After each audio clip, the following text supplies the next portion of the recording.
سردار تنویر الیاس صاحب آزاد کشمیر کے prime minister ہیں، لیکن زیادہ تر لوگ یہ نہیں جانتے ہوں گے کہ یہ پاکستان کے سب سے بڑے مال سینٹورس کے مالک بھی ہیں۔ سینٹورس اسلام آباد میں ایک بہت بڑا مال ہے، بلکہ اگر یہ کہا جائے کہ یہ پاکستان کا پہلا سب سے بڑا مال ہے تو یہ غلط نہیں ہوگا۔ سردار تنویر الیاس صاحب کا تعلق ایک ایسے گھرانے کے ساتھ تھا کہ جو سعودی عربیہ میں کام کرتا تھا، بزنس کرتا تھا، اور اس کے بعد وہاں سے پیسہ کمانے کے بعد سردار تنویر الیاس صاحب نے سعودی گورنمنٹ کے ساتھ مل کے، بلکہ سعودی ایک بہت بڑی کمپنی کے ساتھ مل کے اسلام آباد کا سب سے بڑا مال بنایا، بلکہ اس کو بعد میں پاکستان کا سب سے بڑا مال بھی سمجھا جاتا ہے۔ اس کے بعد یہ آہستہ آہستہ سیاست میں آئے، اور سیاست میں آتے یہ پی ٹی آئی کا حصہ بن گئے، اور پھر عمران خان صاحب نے انہیں پرائم منسٹر بنا دیا آزاد کشمیر کا۔ اس وقت یہ آزاد کشمیر کے پرائم منسٹر ہیں۔ کل ان کے ساتھ ایک واقعہ ہوا تھا منگلا میں، یا انہوں نے ایک واقعہ پیدا کیا تھا منگلا میں۔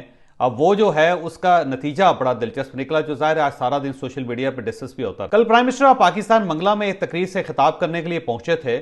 اس تقریب میں سردار تنویر الیاس صاحب کو نہیں بلایا گیا تھا۔ اب سردار صاحب کیونکہ آزاد کشمیر کے پرائم منسٹر ہیں اور منگلا آزاد کشمیر کا حصہ ہے، لہٰذا ان کے پاس پورا مینڈیٹ تھا، پورا اختیار تھا کہ یہ خود بھی اس تقریب میں شامل ہو سکتے تھے، لہٰذا سردار تنویر الیاس صاحب اس تقریب میں شامل ہوئے، جو میرا خیال ہے ان کا ایک اچھا جیسچر ہے، اور آزاد کشمیر کے پرائم منسٹر کو، پاکستان کے پرائم منسٹر کو اس طرح عزت دینی چاہیے تھی۔ لیکن وہاں پہ جب پرائم منسٹر آف پاکستان میاں شہباز شریف صاحب تقریر کر رہے تھے، تو اس دوران آزاد کشمیر کے پرائم منسٹر سردار تنویر الیاس صاحب اپنی سیٹ سے کھڑے ہوئے، اور انہوں نے پرائم منسٹر آف پاکستان کو انٹرپٹ کیا۔ اب جو کچھ سردار تنویر الیاس صاحب وہاں کہنا چاہ رہے تھے وہ ظاہر کیمروں کی آنکھ سے اوچل رہا، لیکن جو کچھ میاں شہباز شریف صاحب نے سنا، اور جو میاں شہباز شریف پرائم منسٹر آف پاکستان کے اس وقت ایکسپریشن تھے، وہ میں آپ کے سامنے رکھتا ہوں، اور پھر ہم اس چیز کو، اس سلسلے کو آگے بڑھاتے ہیں۔ بیٹھ جائے ذرا آپ، نہیں بات میں بیٹھیں گے پلیز۔ میں آپ سے بات کریں گے نا جی، میں بات کریں گے آپ سے، سو پلیز میری بات سنیں ذرا۔ آزاد کشمیر کے لیے آپ سے بات کریں گے، پرائم صاحب بیٹھیں گے، آپ بات کریں گے۔ سردار تنویر الیاس صاحب کے اس ایکٹ کو کسی بھی طرح اپریشیٹ نہیں کیا جا سکتا، کیونکہ پرائم منسٹر آف پاکستان بہرحال ان کی ایک سمبولک ویلیو ہے، اور جب ایک سمبل آف پاکستان اس طرح کھڑا ہو کے تقریر کر رہا ہوگا، اور ایک پاکستان کی اکائی، اس کا چیف منسٹر یا اس کا وزیر اعلیٰ اس طرح کھڑا ہو کے پرائم منسٹر کو انٹرپٹ کرے گا، تو اس سے ایک برا امپریشن جاتا ہے پوری دنیا میں۔ تو ظاہر ہے سردار تنویر الیاس صاحب کو یہ نہیں کرنا چاہیے تھا۔ لیکن اس کے بعد یہ جو سلسلہ اتنا پھیلا کہ سینٹورس کے اوپر کل چھاپا پڑا، اور چھاپا پڑنے کے بعد نہ صرف سینٹورس کے تمام ملازمین کو سینٹورس کی بلڈنگ سے باہر نکال دیا گیا، بلکہ سی ڈی اے نے سینٹورس کو سر بہ مہر کر دیا، اسے سیز کر دیا، اس کے دروازے، کھڑکیاں، ہر چیز بند کر کے اس کے اوپر تالے لگا دیے، جو ظاہر ہے ایک دوسری ایکسٹریم ہے، جس کی بھی پاکستان کے اندر میرا نہیں خیال کہ کوئی جسٹیفیکیشن ہو سکتی ہے۔ دیکھیں، غلطی تنویر الیاس صاحب نے کی، ان کو یہ نہیں کرنا چاہیے تھا، لیکن جو اس کا ریاکشن ہے وہ اس سے بھی زیادہ خطرناک، اس سے بھی زیادہ خوفناک ہے۔ اس میں کوئی شک نہیں کہ پرائم منسٹر صاحب کی توہین ہوئی ہے، اور پرائم منسٹر کے ساتھ یہ رویہ نہیں رکھنا چاہیے تھا۔ لیکن اب سوال یہ ہے کہ سینٹورس کے اندر جو 3000 ملازمین ہیں، اور جو لوگ اس کے اندر کاروبار کر رہے ہیں، جو تاجر ہیں، جو سرمایہ کار ہیں، جو لوگ وہاں پہ اس بزنس کا حصہ ہیں، ان سب کا کیا قصور ہے؟ اگر ایک مالک کی غلطی کی سزا عام شخص کو دی جائے گی، عام لوگوں کو دی جائے گی، عام بزنس مین کو دی جائے گی، تو اس کی کیا جسٹیفیکیشن ہو سکتی ہے؟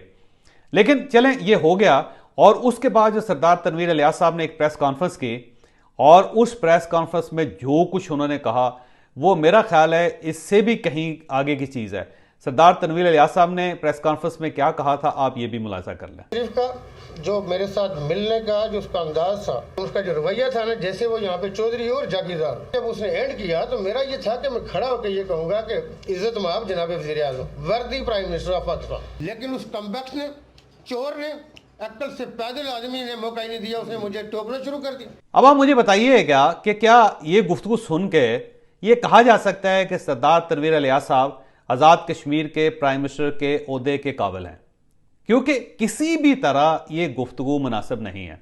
میں یہاں پہ فاروق حیدر صاحب کی مثال دوں گا۔ راجہ فاروق حیدر صاحب، ان کا تعلق پاکستان مسلم لیگ نون کے ساتھ تھا، وہ ان سے پہلے prime minister of Azad Kashmir تھے، राय साहब एक्सट्रीम ख्यालात के मालिक थे। आप अगर उनका बिहेवियर देखें, उनकी गुफ्तगू सुने, तो ऐसा लगता है कि राजा फारूक हैदर साहब कंप्रोमाइज़ करने वाले इंसान नहीं हैं। उन्हें इमरान खान साहब से शदीद इख्तलाफ भी था, लेकिन वो 4 साल तकरीबन इमरान खान साहब के साथ उन्होंने काम किया, लेकिन किसी भी जगह किसी भी तकरीब में राजा फारूक हैदर साहब ने ये ज़ुबान अख्तियार नहीं की। बल्कि इमरान खान साहब जब भी आज़ाद कश्मीर गए, वो मुजफ्फराबाद गए या उन्हें कश्मीर के किसी और हिस्से में वो उतरे अपने हेलीकॉप्टर से, तो राजा साहब ने ना सिर्फ उनका इस्तकबाल किया बल्कि उनको प्राइम मिनिस्टर की हैसियत से पूरी तकरीम भी दी। किसी तकरीब के अंदर भी राजा साहब ने इस किस्म की बदतमीज़ी या इस किस्म के ख्यालात का इजहार इमरान खान साहब के सामने नहीं किया। तो उसके मुकाबले में अगर आप सरदार तनवीर इलियास साहब को देखें तो आपकी फ़िलासफ़ी मुख्तलिफ हो सकती है, आपकी थिंकिंग मुख्तलिफ हो सकती है, आपको पाकिस्तान मुस्लिम लीग नून से इख्तलाफ हो सकता है, आपको पूरी PDM से इख्तलाफ हो सकता है, आपके सियासी नज़रियात एक दूसरे के साथ नहीं मिल सकते। ये सारी चीज़ें बजा हैं, लेकिन क्या एक आज़ाद कश्मीर के प्राइम मिनिस्टर को इस किस्म की गुफ्तगू करनी चाहिए पाकिस्तान के प्राइम मिनिस्टर के बारे में? क्योंकि इस गुफ्तगू को जितना प्ले इस वक्त इंडिया में किया जा, आप वो सोच ही नहीं सकते, आप उसका तसव्वुर भी नहीं कर सकते। तो वो आप खुद अंदाज़ा लगाइए कि जब आप इस एक्सट्रीम पे जाएंगे तो उसका क्या नतीजा निकलेगा।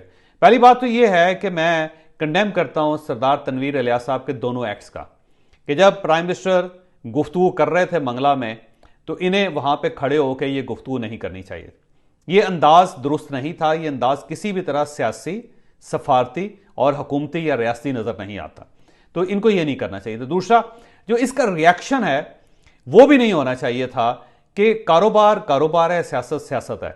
ये अच्छा नहीं लगता कि आप सिर्फ एक मालिक या मालकान का, जो मालकान के ख़ानदान से ताल्लुक़ रखने वाले सियासतदान, उसकी बात पे आप पाकिस्तान का सबसे बड़ा माल बंद करते हैं और उसमें 2-3 हज़ार लोग सफ़र करें, तो ये भी मुनासिब नहीं है, किसी तरह भी ये भी मुनासिब नहीं है। लेकिन उसके बाद जो सरदार तनवीर इलियास साहब ने किया, मेरा ख्याल है उसकी मिसाल भी कोई नहीं मिलती। लेकिन ये सारी चीज़ों को अगर देखा जाए तो हमें ये मानना पड़ेगा पाकिस्तान एक दिलचस्प मुल्क बन चुका है कि जिसमें सियासी इख्तलाफात कारोबारी इख्तलाफ में बदल जाते हैं और जो कारोबारी इख्तलाफात हैं वो सियासी इख्तलाफात में तब्दील हो जाते हैं, जो ज़ाहिर है किसी भी तरह किसी भी मुल्क के लिए मुनासिब नहीं है।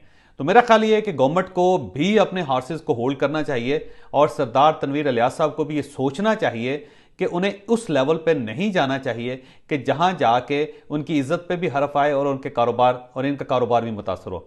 तो मेरी दरख्वास्त ये है कि पाकिस्तान को अगर हम को चलाना चाहते हैं, अगर इसको बचाना चाहते हैं, तो फिर हमें किसी न किसी जगह पे रुकना पड़ेगा और फिर कुछ ना कुछ प्रिंसिपल, कुछ ना कुछ कवानीन बनाने पड़ेंगे। ये ऐसा नहीं हो सकता कि एक चीफ मिनिस्टर हो या एक वज़ीर आला हो वो प्राइम मिनिस्टर के सामने खड़ा हो जाए। अगर ये सिलसिला इस तरह चल पड़ा तो कल को सरदार तनवीर इलियास साहब कराची लैंड नहीं कर सकेंगे, ये बलूचिस्तान नहीं जा सकेंगे, और अगर ये पंजाब जाते हैं और वहाँ पे पाकिस्तान मुस्लिम लीग नून के लोग इनका घेराव कर लेते हैं, इनके कारकुन इनका घेराव कर लेते हैं, या फिर मुजफ्फराबाद के अंदर अगर पाकिस्तान मुस्लिम लीग नून के लोग इनके सामने खड़े हो जाते हैं, तो इससे फिर इनकी क्या इज्जत रह जाएगी। दूसरा, गवर्नमेंट जो है गवर्नमेंट को भी ये सोचना चाहिए कि हमें बिजनेस फ्रेंडली होना चाहिए। ये ऐसा ठीक नहीं है किसी तरह कि आप किसी एक सियासतदान की सजा पूरी बिजनेस एम्पायर को दे दें। ये बिल्कुल ऐसे ही है जैसे आसिफ अली जरदारी साहब या पाकिस्तान पीपल्स पार्टी के दौर में पाकिस्तान मुस्लिम लीग नून की सारी फैक्ट्रियां, ये मिलें बंद हो जाती थी और जनरल परवेज मुशर्रफ साहब ने आके आसिफ अली जरदारी साहब और मियां नवाज शरीफ साहब दोनों की, यानी पूरे शरीफ फैमिली और जरदारी फैमिली, इनकी फैक्ट्रियां बंद कर दी थी। और इसके बाद चौधरी परवेज इलाही साहब के जो कारोबार हैं वो बंद हो जाते थे। तो अगर कारोबार और सियासत को हम अलग अलग नहीं करेंगे तो फिर पाकिस्तान नहीं चला सकेंगे। ये याद रखें कि कारोबार आम आदमी का होता है, उसका ताल्लुक किसी सियासतदान के साथ नहीं होता। सियासतदान उसका बेनिफिशियरी हो सकता है, लेकिन जो चूल्हे हैं वो आम आदमी के चलते हैं। तो अगर आम आदमी को इस तरह आप उसके रास्ते में रुकावट खड़ी कर देंगे तो अल्टीमेटली आम आदमी सफ़र करेगा। तो हमें हर सूरत आम आदमी को बचाना चाहिए। लिहाजा सरदार तनवीर इलियास साहब भी गलत हैं और मेरा ख्याल है वफाकी हुकूमत भी इस मामले में गलत है।